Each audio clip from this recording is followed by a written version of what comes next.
Vale, continuamos. Ahora es un honor presentar a Jesús Fernández, experto en protección radiológica con una destacada trayectoria en el ámbito de la radiación natural, licenciado por la Facultad de Ciencias Físicas de la Universidad Autónoma de Barcelona. Jesús cuenta con más de 26 años de experiencia profesional en la Unidad Técnica de Protección Radiológica ACPRO, donde ha desarrollado un papel fundamental en la supervisión y la gestión de seguridad radiológica. Actualmente ejerce como director de esta entidad, liderando estrategias claves para la protección frente a las exposiciones de radiación naturales. Su profundo conocimiento y su extensa trayectoria de las aplicaciones supone una referencia que nos va a aportar una visión experta y rigurosa de lo que es los riesgos asociados a la radiación natural. Entonces, nada, es un privilegio contar contigo. Bienvenido, Jesús. Muy bien, pues buenas tardes. Muchas gracias al Colegio de Físicos por organizar esta segunda jornada de jornada científica sobre el radón, que bueno, la verdad es que está creando bastante atención y es un tema que irá evolucionando y que se tendrá que ir divulgando de mayor manera. Buena parte de la presentación coincide en parte con la realizada por Marta, con lo cual me ayudará a no alargarme demasiado y poder acabar una hora decente y poder entablar la mesa redonda. La verdad es que estoy muy contento también de hacer esta presentación aquí en la Facultad de Física, porque la verdad es que ACPRO pues es una empresa que tiene 34 trabajadores, pero de los 34, 21 somos físicos, con lo cual, pues bueno, somos una de las empresas con mayor densidad de físicos seguramente.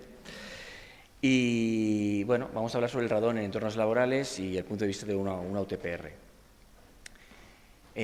Comenzaremos hablando de qué es una UTPR, porque siempre hablamos de UTPRs, pero habrá mucha gente que no sabe lo que son, cuáles son las funciones específicas de una UTPR en relación al radón, que ya ha comentado bastante en detalle Marta. También hablaremos sobre diferentes escenarios que nos encontramos, porque en diferentes escenarios tenemos diferentes situaciones.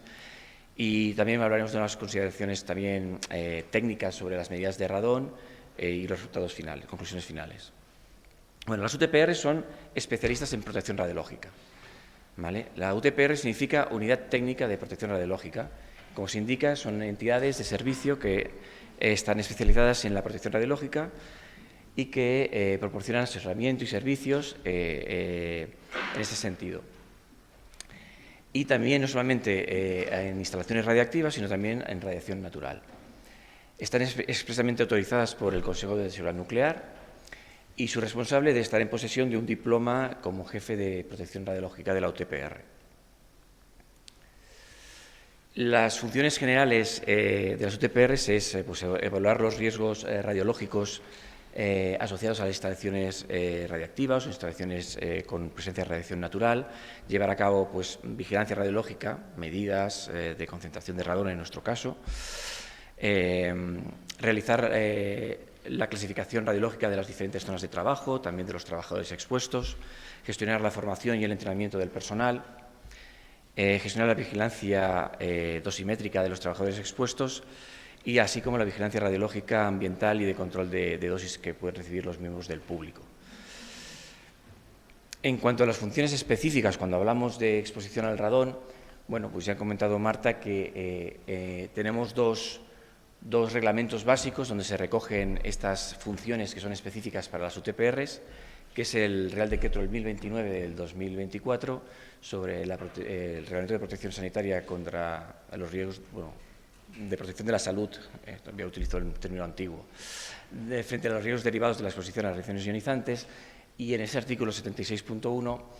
habla que las estimaciones de promedio anual de concentración que requiere el artículo 75 serán acometidas por el titular de la actividad, pero que puede contar con el asesoramiento de una unidad técnica de protección radiológica. Evidentemente, pues claro, esto dependerá un poco del alcance del proyecto. No es lo mismo hacer una medida en un local comercial que pues trabajan una persona o dos personas y es solamente una sala,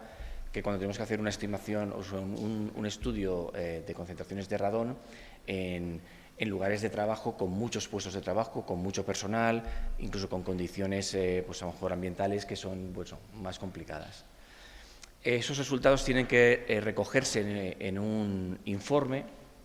donde se recoge el promedio anual y, como comentaba Marta, el detalle de qué es lo que va a haber en ese informe está en la Instrucción de Seguridad 47 y la puede realizar el propio titular de la actividad laboral, pero que muchas veces, pues esto, ya digo, que a lo mejor en una situación en la que es un local comercial, a lo mejor con las indicaciones de la ISE 47, pues a lo mejor lo puede realmente realizar, porque es una cosa sencilla y no muy complicada, pero si no, pues puede contar con el apoyo de algún trabajador designado o de los servicios de prevención, o bien de UTPRs, especialmente en aquellos casos en el que el Consejo de Seguridad Nuclear determine que por la complejidad o por las características especiales que puede tener esa situación, pues se tiene que contar con una unidad técnica de protección radiológica. Asimismo, en el Real Decreto 1217 del 2024 sobre instalaciones nucleares y radiactivas y otras actividades expuestas a radiaciones ionizantes, lo que comentaba anteriormente Marta, en aquellos lugares de trabajo donde haya concentraciones de radón superiores a 300 becquerelos por metro cúbico, siempre después de haber intentado hacer una remediación y no haber sido efectiva, es cuando hay que encomendar un OTPR o un servicio de protección radiológica autorizados para realizar una serie de servicios en materia de protección radiológica para implementar pues acciones de remediación, de corrección y así como las medidas de las estimaciones de dosis. Además, si se determina que en esos lugares de trabajo puede haber trabajadores que puedan recibir dosis superiores a 6 milisieverts anuales, como comentaba también antes, se tiene que elaborar un programa de vigilancia dosimétrica y remitir al CSN la información dosimétrica de forma periódica. Adicionalmente, las UTPRs pueden colaborar en la formación y la información de los trabajadores en esas situaciones que haya exposición a radón y aplicar otras medidas de optimización de dosis. En cuanto al tema de estimación de dosis, como ha comentado antes Marta, hay una resolución del Consejo que indica pues, cuáles son los factores de conversión a dosis que se tienen que utilizar en escenarios habituales, lo cual simplifica bastante, aunque hay que tener en cuenta pues, diferentes aspectos para hacer esa estimación dosimétrica, pero sí que también deja abierta la posibilidad de que utilizando pues, los parámetros de la ICRP 137, parte 3, se puedan hacer estimaciones más finas. En ese proyecto que financia el Consejo de Seguridad Nuclear, entre la UPC y la Universidad Autónoma, pues van encaminados en esa dirección, porque, como vemos, aquí hay dos puntos importantes de dosis en los que es importante afinar un poco más. Uno es cuando estamos cerca de los 6 milisieverts, porque precisamente saber si estamos por encima o por debajo de 6 milisieverts hace que sea necesario tomar unas ciertas medidas o no, con lo cual, en una primera estimación, si nos dan valores cercanos a los 6 milisieverts, puede ser interesante hacer en algunos casos, alguna medida un poco más fina para ver realmente dónde estamos, pero especialmente cuando estamos por encima y hacemos el control dosimétrico de los trabajadores, es muy importante que no nos pasemos de los límites de dosis, porque así como los 300 becquerelos por metro cúbico es un nivel de referencia, los 20 milisieverts anuales es un límite de dosis. Y cuando hablamos de exposición a radón, pues hablamos de dosis que pueden ser bastante importantes. Entonces, cuando estemos ya en según qué rangos, puede ser importante hacer esta medida más fina. Aunque, como ya hemos visto en otras presentaciones, eso es mucho más complejo, hacer la medida de descendientes, fracción libre y demás. Bueno, esperamos que este proyecto de la UPC con la Autónoma nos dé una mejor guía para poder atacar ese tipo de situaciones, pero no es sencillo. También, ahora recientemente, se ha montado un grupo de trabajo para crear una nueva ISO sobre la evaluación de las dosis personales en exposición a radón. Es una ISO nueva que se está creando recientemente el grupo de trabajo, porque realmente pues, es un área en la que es necesario pues, trabajar, porque en algunas situaciones las dosis pueden ser bastante significativas, con lo cual cuanto mayor fineza, mucho mejor. Los lugares donde se debe medir, pues ya lo ha comentado también Marta anteriormente, ¿no? Los lugares de trabajo subterráneos, como aparcamientos públicos o privados, de uso público, metros, minas, tanto minas en explotación como minas museo, obras, túneles, cuevas, etc. También lugares donde se procese o manipule aguas de origen subterráneo, porque a lo mejor esta es una zona que el nivel de uranio en esa zona no es muy elevado, pero el agua que extraes viene de una zona de que pasa por alguna veta, alguna zona con uranio y arrastra pues radón a la extracción. Y plantas embotelladoras, potabilizadoras, actividades termales, balnearios, son zonas en las que también hay que realizar medidas. En las actividades termales y balnearios pues tenemos condiciones complicadas de medida porque tenemos niveles elevados de humedad, temperatura que pueden afectar a la medida. Y la verdad es que en plantas embotelladoras y potabilizadoras también hay estudios en los que se han medido niveles en las edificaciones donde se está haciendo ese tratamiento con niveles muy, muy elevados de concentraciones de radón. Y el tercer punto, pues lo que hemos comentado antes sobre zonas de actuación prioritaria que estén ubicadas en planta baja o bajo rasante en municipios de actuación prioritaria, que esto es lo que tengo que cambiar porque tenía un interrogante, pero ahora ya podemos poner de forma definitiva que son los municipios de zona 2, según el CT. Entonces, ahora me gustaría hablar también sobre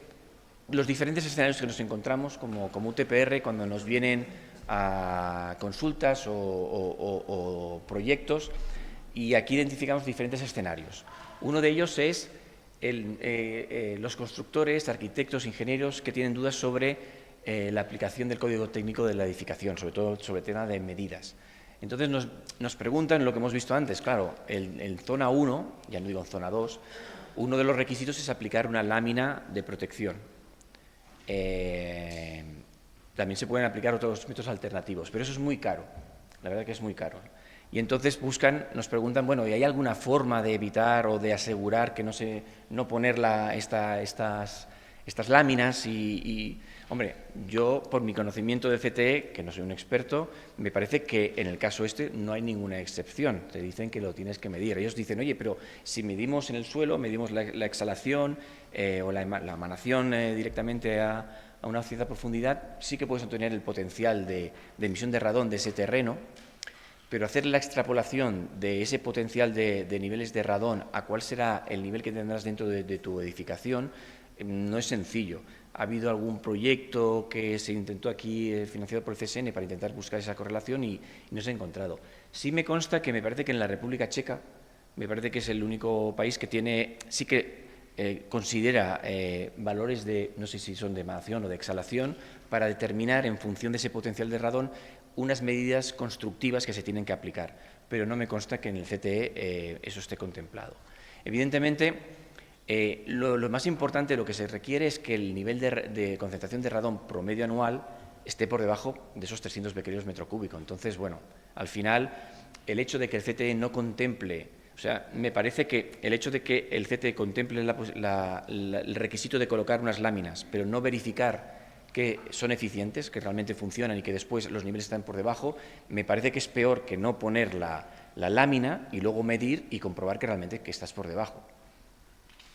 Lo que sí que el CTE contempla es que cuando hay intervenciones en edificios ya existentes y que hay que hacer modificaciones, y le aplica el CTE, entonces también sí que le aplica, sí que te permite hacer medidas siguiendo el protocolo indicado en el código técnico, y si los valores están entre 300 y 600 becquerels por metro cúbico de promedio anual,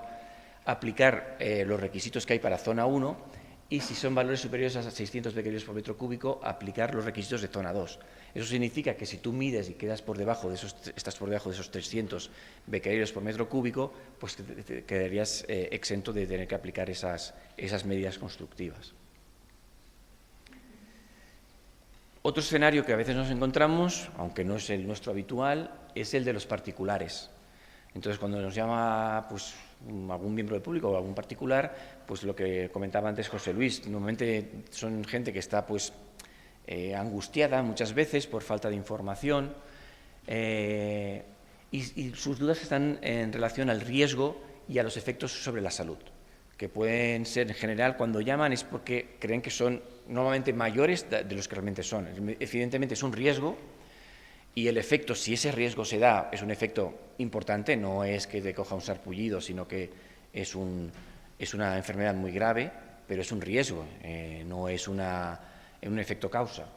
Y en ese sentido, creo que el Plan Nacional contra el Radón, dentro de los ejes estratégicos, que el eje 5, que es el de potenciar la concienciación del público, de los profesionales y de las administraciones, aquí tienen que hacer un trabajo importante, porque creo que, como comentaba José Luis, hay que enfocar un poco el mensaje. No le puedes explicar el tema del radón al gran público igual que se lo explicas a un especialista en prevención de riesgos laborales o a un especialista, pues a un físico y demás, pero sí que aquí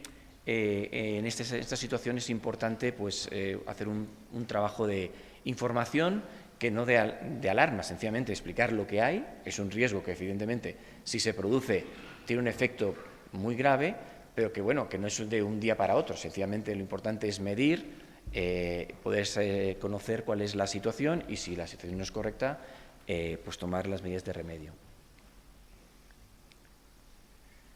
Y un tercer caso, que sí que es el más habitual que nosotros nos encontramos, es el de los titulares de las actividades laborales.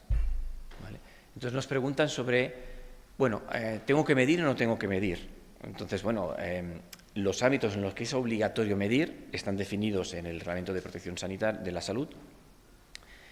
y están identificados, pues, en la mayoría de casos, tanto para zonas de trabajo subterráneo, zonas con tratamiento de aguas subterráneas y las zonas de actuación prioritaria. Pero entonces también nos preguntan, bueno, pero si estoy en zona 1, ¿me estoy obligado? Porque es una zona clasificada, pero no es de actuación prioritaria.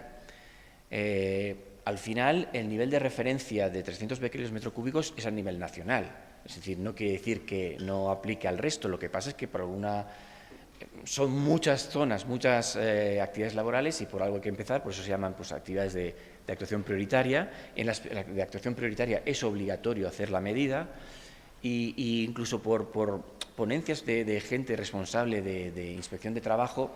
que les llegan también dudas de, oye, si estoy en zona 1 tengo que medir. Lo que le contesta este responsable es decir, oye, si en tu lugar de trabajo tus trabajadores tienen inquietud por conocer cuál es el nivel de radón, lo mejor es que hagas la medida, aunque no estés en la zona de actuación prioritaria. Entonces, una cosa es lo que es obligatorio y otra cosa es lo que, desde el punto de vista de prevención de riesgos laborales, bueno, ya hemos visto que los mapas no son exactos, son mapas de probabilidad. Aquí es más probable y aquí es menos probable, pero no quiere decir que no haya. Entonces, normalmente pues, nosotros seguimos la misma tónica, es decir, si hay una inquietud por parte de trabajadores y demás, pues lo mejor es hacer la medida porque normalmente no es algo muy caro. Lo que pasa es que el siguiente punto es que hay un temor a la respuesta por parte de los trabajadores o sindicatos y demás de decir, bueno, si ahora medimos y me da un nivel elevado por encima del nivel de referencia, pues es una negligencia por parte del empresario o algún tipo, digamos, de reprobación en ese sentido. Y no es así, sencillamente, pues bueno, si lo hacen realmente muy bien, porque realmente lo que están haciendo, lo que toca, que es medir, y si los niveles no son los correctos, pues remediar. Pero sí que es un punto que hace que la mayoría de titulares de actividades laborales se echen un poquito para atrás a la hora de hacer la medida. Nosotros cuando hacemos este tipo, digamos, de proyectos sí que colaboramos con el titular para preparar, no una campaña, pero una pequeña comunicación interna para explicar de qué va este tipo de estudio, qué es lo que se va a medir, con qué se va a medir y un poco contextualizar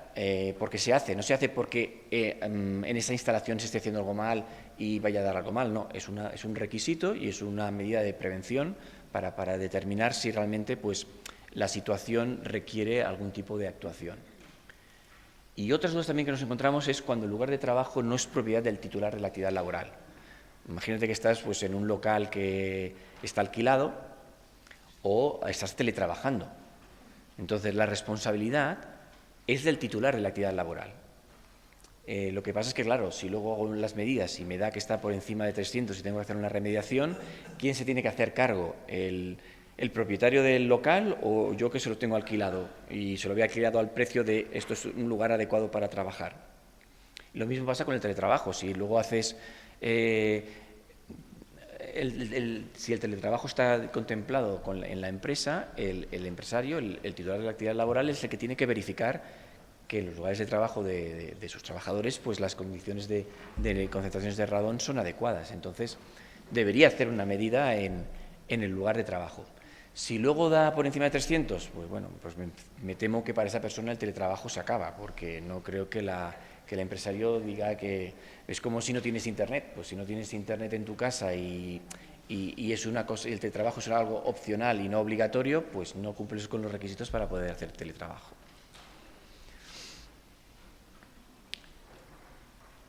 En ese sentido, al final, aquí, bueno, somos un país que al fin, si no ves que tu vecino le han puesto una multa, tú no levantas el pie del acelerador. Entonces, en ese sentido, pues el Consejo ha hecho ya algunas inspecciones en este caso en una cueva, que tenía algún tipo de incumplimiento del artículo 76.2, ¿no? Yo sin gafas ya no veo.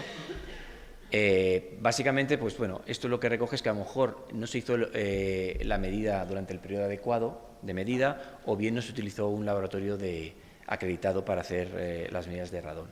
Pero al final, lamentablemente, creo que es necesario también que se hagan estas inspecciones y que corra un poquito la voz de decir, bueno, lo que hemos visto antes, que la legislación no solamente es informativa, sino que es para que se cumpla. Evidentemente, la legislación per se no es cumplir por cumplir una norma, sencillamente es por tratar de reducir el riesgo tanto de la población en general y en este caso de los trabajadores. Esto ya lo ha comentado Marta anteriormente, que también hay un convenio entre el CSN y el Inspección de Trabajo. Por un lado, pues Inspección de Trabajo, cuando hagan las inspecciones a los centros, si están ubicados en zona 2, pues pedirá también los informes sobre concentraciones medias anuales de radón, para ver si realmente, pues ahora que ya que en breve tendremos ya la IS 47 publicada, tendremos muy claro cuáles son los aspectos que tiene que recoger ese informe. Entonces, yo creo que puede ser bastante sencillo con un checklist de comprobar que realmente ese lugar de trabajo cumple con los requisitos de medidas, y por otro lado, pues el CSN proporcionará formación para los inspectores de trabajo. Quería hablar también sobre consideraciones técnicas de la medida de radón, porque por un lado tenemos al laboratorio, que tiene que estar acreditado, y sabemos que esos detectores van a funcionar muy bien, o sea, ahí donde los coloques van a dar la medida correcta de ese lugar, pero claro, no solamente es la medida, hay que saber planificar adecuadamente el estudio para determinar, pues entre otras cosas, el tipo y el número de detectores mínimos necesarios. Aquí es uno de los puntos que tenemos muchos problemas, porque el número de detectores, que parece que está muy bien definido, porque tenemos unas tablas que indican pues, el número de detectores en función de la superficie en espacios diáfanos o por zonas homogéneas. El tema de la zona homogénea pues no siempre queda del todo claro que es una zona homogénea. Lo más sencillo es que cada local o cada despacho sea una zona homogénea, aunque si rascamos un poco más y vemos cuáles son las características ambientales de ventilación, de acabados, a lo mejor podemos juntar varias de estas zonas para minimizar los detectores. Pero sí que nos encontramos con que a veces pues, les parece que para hacer el estudio el número de detectores es muy elevado. Y en ese sentido, pues bueno, hay que intentar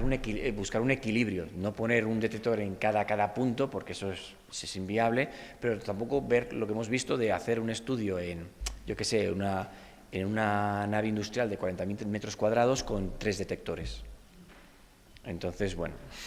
es uno de los puntos que a veces tenemos que intentar, pues, ya digo, buscar un equilibrio, pero también explicarles que es necesario. Porque al final, si el estudio no se planifica adecuadamente y el informe no recoge pues esas características, no va a ser válido y vas a tener que repetirlo. Otro tema es la determinación de la correcta colocación de los detectores. Pues ya en la IS 47 también creo que se dan ya unas directrices de dónde colocar los detectores, tema de alturas, evitar corrientes, focos de calor, etcétera. También determina los locales que se consideran con permanencia significativa, que no sé si al final se mantiene, sí, lo mismo, 50 horas al año. Pues, por ejemplo, pues locales con una permanencia superior a 50 horas al año, que eso es 1 hora a la semana, pues también se tienen que considerar. Pero bueno, esa determinación de la correcta colocación pues es importante, porque eso puede validar o invalidar un informe. De la misma manera que el número de detectores tiene que ser suficiente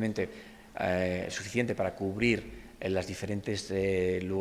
lugares de trabajo, la colocación también tiene que ser la adecuada. En el tema de la colocación y el número de detectores, hay otro tema que es la colocación de un 5% de detectores de control de calidad, es decir, que vamos colocando detectores en diferentes ubicaciones y en un 5% colocamos un doble detector,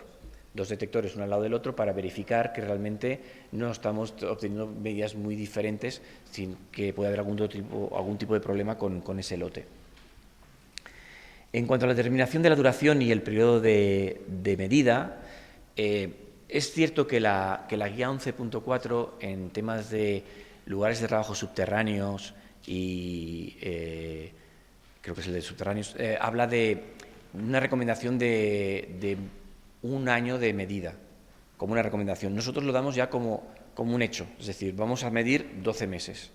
Siempre que tenemos un proyecto en una mina o una cueva, organizamos 4 periodos de 3 meses para ver que realmente no queda al descubierto alguna fluctuación que en el caso de minas o cuevas es muy difícil de predecir, no sabes qué te vas a encontrar. Y entonces hacemos siempre estudios de 12 meses en 4 periodos de 3 meses para evitar pues, sobresaturación o que haya también una pérdida de algún detector y que luego te quedes todo el año sin información. Entonces, en ese sentido sí que hacemos. Y luego otro punto es el tema del periodo una cosa es la duración de la medida, y que en el caso, por ejemplo, de lugares de trabajo subterráneos es un año, pero cuando hablamos de locales, de edificios, las medidas de larga duración son de 3 meses. Pero son 3 meses ¿en qué época del año? Porque así como en el caso del CTE, el Código Técnico de Edificación te permite medir durante todo el año, en un mínimo de 2 meses, tan solo 2,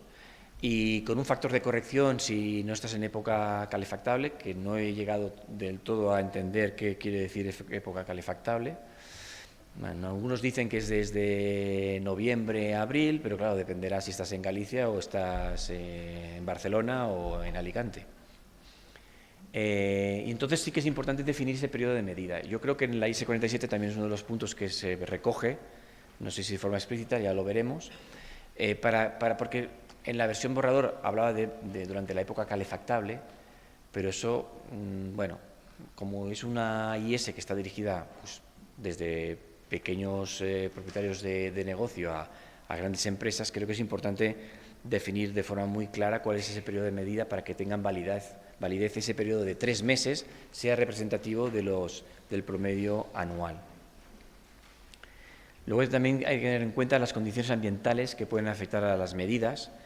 Evidentemente ya he comentado que hay que colocar los detectores alejados de fuentes de calor, corrientes y demás, pero también un parámetro que puede en algunas situaciones afectar bastante a la medida es la humedad relativa, que en algunos casos puede llegar a ser muy elevada y eso sí que puede llegar a afectar hasta cierto punto el resultado de la medida, y entonces hay que tomar pues algunas consideraciones adicionales sobre el detector para hacer las medidas de forma adecuada en ese tipo de ambientes. Evidentemente ya el radón pues fluctúa continuamente, eso ya lo habéis visto en las diferentes presentaciones, y entonces unas cosas, uno de los parámetros adicionales que aparte de la medida de larga duración que realizamos son medidas en continuo, pero son medidas en continuo no para encontrar la media de concentración anual, que eso se realiza con los detectores que están autorizados o están certificados por la norma y son los que, digamos, de forma oficial nos dan el promedio. No hay muchos servicios, laboratorios que tengan una medida en continuo acreditada, aunque creo que hay alguno que sí. Me parece que Radonova, pero bueno. Lo utilizamos no por esa razón, sino para encontrar patrones, porque sí que se puede dar el caso de que haya fluctuaciones noche y día o fin de semana versus días entre semana, y entonces al final, como lo que queremos también es conocer son los valores de concentración cuando hay permanencia, pues esas medidas en continuo nos permiten ver si es que hay esos patrones, porque muchas veces no encontramos patrones, vemos que se mantiene más o menos una fluctuación, pero que no distingues entre semana y fin de semana o entre noche y día, con lo cual ahí ya no puedes encontrar ese tipo, digamos, de corrección. El tema del factor de equilibrio, Pues bueno, es una cosa bastante complicada, ya como nos han dicho aquí el profesor Quindós, Lluís Font, no es trivial, no es una cosa que se pueda hacer de cualquier manera, pero sí que es cierto que en algunos casos, si se quiere hacer una estimación dosimétrica más fina, podría ser necesario encontrar un factor de equilibrio, pero eso siempre con el visto bueno, pues, o sea, presentando el requisito al Consejo de Seguridad Nuclear y ya digo, no es una cosa que esperemos tener que realizar a menudo porque no es una medida sencilla, ni mucho menos. Otro punto a tener en cuenta es la preparación de un informe que sea válido. Al final, si los titulares de la actividad laboral se van a gastar un dinero en colocar unos detectores, hacer una medida para obtener un informe, que en algunos ayuntamientos parece que es obligatorio, pero bueno, que al final lo que sí que es obligatorio es en las zonas de actuación prioritaria, pues lo importante es que sea completo y que sea válido, que no tengas que volver a repetir, es decir, que sea bueno a la primera, porque si no al final lo barato sale caro y tener que repetirlo, bueno, pues no es lo que queremos. Y luego, pues el tema del asesoramiento para la remediación, cuando se supera el nivel de referencia de 300 becquerelios metro cúbico. El tema de la remediación en España todavía hay pocas empresas que se dediquen. Hay algunas que ya llevan algún tiempo, pero son muy pocas. Y la verdad es que sí que es un punto que yo creo que es flojo aquí, en España, porque así como el tema de la medida, bueno, pues hay UTPRs y otras entidades, por supuesto universidades que ya tienen mucha experiencia y en la medida, en la mayoría de casos, no va a ser tan complicada. El tema de la remediación no es trivial. Borja nos ha presentado diferentes soluciones de remediación, pero al final es más un arte que una ciencia, que tiene una parte de ciencia y de tecnología, pero que es importante pues, disponer de empresas que tengan formación y experiencia en ese sentido para no ir acometiendo remediaciones que son más caras de lo necesario o que no funcionen de forma correcta. Entonces, bueno, eso es un punto que sí que aquí yo creo que habrá que trabajar. En algunos países tienen asociaciones que acreditan a las empresas de remediación. Las empresas que hacen remediación están acreditadas porque tienen técnicos que han hecho una formación y han pasado un examen, con lo cual ya tienes un poco avanzado, pero bueno, aquí todavía no lo tenemos. Y ya para acabar, porque hacerlo así rapidito y al pie, recordar que una correcta estimación de las concentraciones de la media anual de los niveles de radón puede ser realmente algo muy sencillo. Por ejemplo, pues a nivel de una vivienda particular, colocar dos detectores, uno en el dormitorio y otro en el comedor o en el salón, pues es muy sencillo, barato y rápido, pero que a veces hacer medidas de concentración de radón en lugares de trabajo con muchas dependencias, con muchos trabajadores, con ambientes más complicados, puede ser una tarea que realmente pues, requiera mayor trabajo. En el caso de que los resultados estén por encima de los 300 becquerelios, es importante obtener un soporte para implementar las medidas de remediación, para que sean adecuadas, que funcionen. Creo que Borja habla de optoeficientes, ¿no? ¿Es tú? Que las soluciones sean costo-eficientes, adecuadas. Y cuando no es posible aplicar medidas de remediación o bien se aplican, pero aún así nos consta que hay casos en los que por circunstancias muy particulares no es posible reducir los niveles de concentración por debajo de los 300 becquerelios por metro cúbico, pues como hemos visto hay que contar con una UTPR autorizada para que pueda dar soporte adecuado, hacer una estimación, un plan de vigilancia,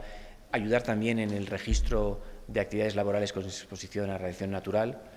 en definitiva, con una UTPR especializada en radiación natural. Y ya está, muchas gracias.